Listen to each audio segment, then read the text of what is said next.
Here's the homepage for our 5.9 application. From here, we can access a configuration UI for administrators to configure Gmail accounts that we will read from, as well as an agent application that receives the emails from applications that we read.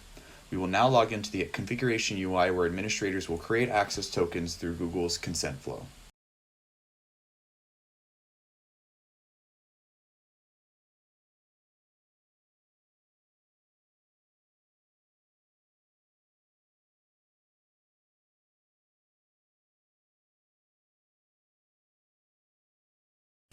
We will now navigate to the profiles where we can configure both inbound and outbound mail accounts.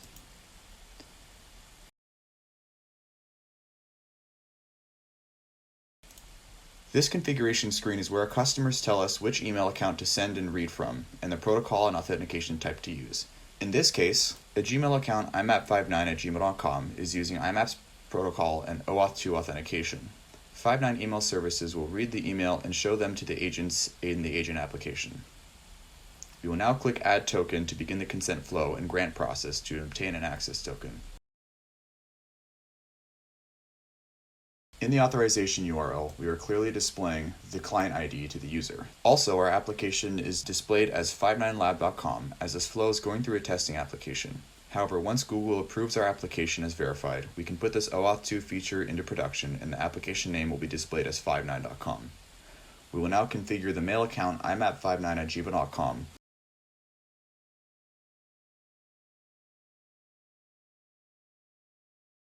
Once again, this is an unverified application, so you'll receive this screen, but we will click Continue. We are clearly displaying that we are asking consent for the scope: read, compose, send, and permanently delete all email from your Gmail. We are also displaying our terms of service,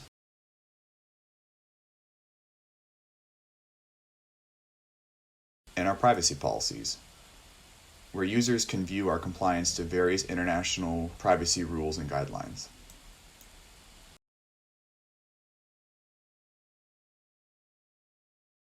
The client redirected the application to our OAuth console, which has received the access token from Google. That token's information is now displayed here in the Profile tab and is saved locally in our database. The only piece of sensitive information our services request is the user's email address in order to connect to the external mail account. It is worth noting that we are using the same access token for both inbound and outbound emails.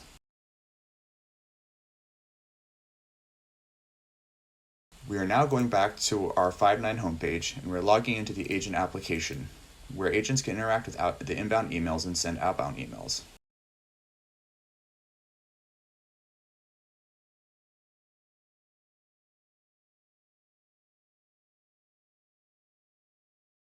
I'm now sending an email to imap59@gmail.com.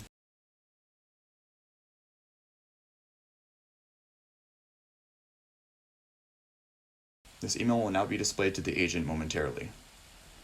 Our email application is now utilizing the OAuth token to connect to said mail account and read the email per the scope specifications.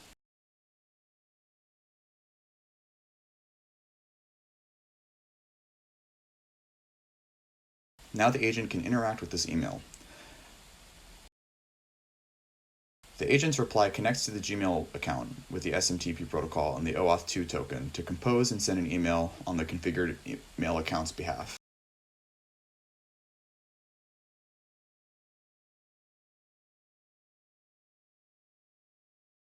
After consuming the message from the Gmail account, 5.9 Email Services deletes the email from the inbox. If the mail account administrator sets a configuration, 5.9's email application instead moves the email under a new label. Hence, another reason why our application requires consent to the restricted mail.google.com scope. This concludes the OAuth demonstration. Thank you.